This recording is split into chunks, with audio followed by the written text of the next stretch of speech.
Eh bien, n'ayez pas peur. Près de la ville d'Anipoli, où vivait Rabbi Zoucha, se trouvait un camp militaire. Un camp qui, sans raison, tout au long de l'année, causait d'énormes dommages aux résidents juifs de la ville. Et si en temps normal, cela se passait de cette manière, d'autant plus en période de conflit militaire. La coutume était à cette époque que l'armée dans cette région divisait son armée en camps et de temps en temps, les camps menaient une sorte de guerre entre eux. Le but de cette guerre étant de gagner la confiance des soldats. Quand un camp gagnait la guerre, il organisait une procession de la victoire. Tous les ministres devaient respecter les soldats victorieux et les soldats perdants devaient leur apporter des cadeaux. Un jour, ils ont décidé d'organiser la bataille près de la ville d'Anipoli, où se trouvait le camp dont nous avions initialement parlé. Après une longue et épuisante bataille, les soldats de ce camp ont gagné. Les troupes, dirigées par le grand commandant, décidèrent de faire leur voyage victorieux à travers la ville d'Anipoli. Les soldats, torse enflés, défilaient dans les rues de la petite ville, leur commandant les suivant lentement dans sa voiture, tapant des pieds avec fracas, chantant des chants de victoire et accompagnés du bruit de tambours déchirants. Alors qu'ils marchaient, les soldats virent une auberge qui appartenait à un juif de la ville. Les soldats, qui étaient ivres de leur victoire, pour qui la propriété des juifs ne valait rien pour eux, décidèrent d'entrer dans l'auberge et de vider son contenu. Les soldats commencèrent à se répandre dans toute l'auberge, avalant chaque nourriture et boisson qui leur était présentée. Après avoir fini toute la nourriture et les boissons qui se trouvaient dans le garde-manger, ils se mirent à chercher la réserve de l'auberge. Et après l'avoir trouvée, il ne restait plus une seule goutte de vin et pas une seule miette de quoi que ce soit de comestible. Pendant tout ce temps, le propriétaire de l'auberge, un simple juif, était resté là dans la peur et l'effroi, sans pouvoir dire un seul mot ou leur tenir tête. Il préféra leur servir à boire en gardant le silence et laisser les soldats faire ce qu'ils voulaient, tant qu'ils ne le touchaient pas personnellement.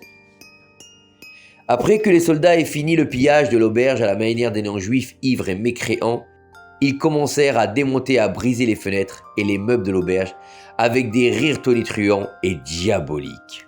Le propriétaire juif de l'auberge, qui ne pouvant plus supporter ce que ses yeux pouvaient voir, décida de fuir rapidement l'endroit et de courir pour sauver sa vie, avant que ces mêmes soldats enragés ne l'atteignent également. Il courut directement à la maison du tzaddik Rabbi Zoucha et commença à lui raconter tout ce qui se passait dans l'auberge. « S'il vous plaît, Rabbi, sauvez-moi, aidez-moi, les soldats ont tout détruit et tout cassé. Ils ont mangé et bu toute la nourriture et les boissons qui étaient là. Il s'en fallait de peu qu'ils me tuent aussi, si je ne m'étais pas échappé à temps et ne m'étais pas sauvé, » dit le propriétaire de l'auberge d'une voix étranglée, emplie de sanglots. Dès que Rabbi Zoucha a entendu cela, il sauta de sa chaise et a commencé à courir vers l'auberge directement à l'endroit où se trouvaient les soldats enragés. Le propriétaire de l'auberge et la famille de Rabbi Zoucha eurent très peur et commencèrent à poursuivre Rabbi Zoucha afin de l'empêcher d'avoir des ennuis dans lesquels il était sur le point de subir. Mais non, Rabbi Zoucha ne pouvait pas être arrêté, pas quand il était en route pour aider un juif. Ses jambes légères le conduisirent à toute vitesse vers l'auberge. Voyant les soldats de l'extérieur et entendant les cris de débauche et de folie qui sortaient de là, il courut vers l'une des fenêtres, l'ouvrit et cria d'une voix forte quelques mots de la prière de la Hamida des jours redoutables. « Eh bien, que ta crainte, Hachem, soit sur toutes tes actions et ta terreur pour tout ce que tu as créé !» Rabbi Zoucha répéta ces mots plusieurs fois d'une voix très forte. Soudain, en un instant, toutes les portes et les fenêtres de l'auberge explosèrent. Et des masses de soldats enragés, effrayés, sortirent avec des cris de terreur et des mots incompréhensibles. « Ta terreur! Ta terreur! Ta terreur! Ta terreur !» Les soldats, qui étaient totalement ivres et maintenant aussi très effrayés, commencèrent à tomber par terre pris de confusion. L'un s'est cogné dans l'autre est entré dans un pilier, le troisième s'est écrasé contre un arbre, le quatrième dans la porte de l'une des maisons voisines, et tous les autres soldats ont couru dans la panique et des cris et des mots incohérents pouvaient être entendus de leur bouche. Juste à ce moment, le ministre de l'armée, le général en chef de l'armée passa et devant ses yeux, il vit des milliers de soldats fous et totalement incontrôlables. Le général essaya de les arrêter en leur donnant l'ordre de s'arrêter et de lui dire ce qui se passait. Mais il n'y avait personne pour s'arrêter ou raconter. « Mais que se passe-t-il ici avec ces soldats ?» se demanda-t-il. Puis, juste au moment où le général se retournait, l'un des soldats courut directement vers lui et le blessa au visage.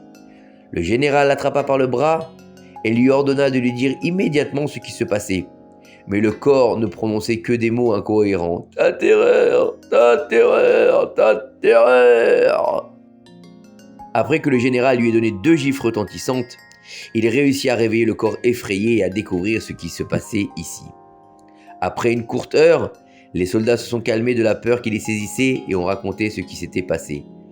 Quand le général apprit que pour leur propre plaisir, ils avaient décidé de vider toute la nourriture et la boisson de l'auberge juif et aussi de casser et de détruire l'auberge sans raison juste pour le plaisir, il leur ordonna de vider de leur poche tout leur argent et de payer à l'aubergiste le montant total de tous les dommages qu'il lui avait causés. Le général ordonna également à certaines troupes d'aller à l'auberge, de la nettoyer et de la ranger de tout verre et bois brisés, en les accompagnant pour s'assurer qu'ils le feraient correctement. Quand ils sont tous entrés dans l'auberge, des bruits étranges ont commencé à être entendus de l'intérieur du sous-sol.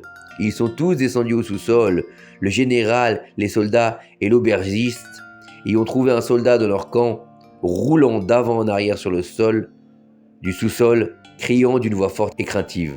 « Ta terreur, ta terreur, ta terreur !» Telle était la grandeur du tzaddik Rabbi Zusha, et telle est la grandeur des tzaddikim qui ont toujours donné leur vie pour sauver même le juif le plus simple. Quand une personne a le privilège d'être juste et sainte, il n'y a aucune créature dans le monde qui puisse l'effrayer. Par contre, le monde a complètement peur de sa sainteté et établit la volonté des justes.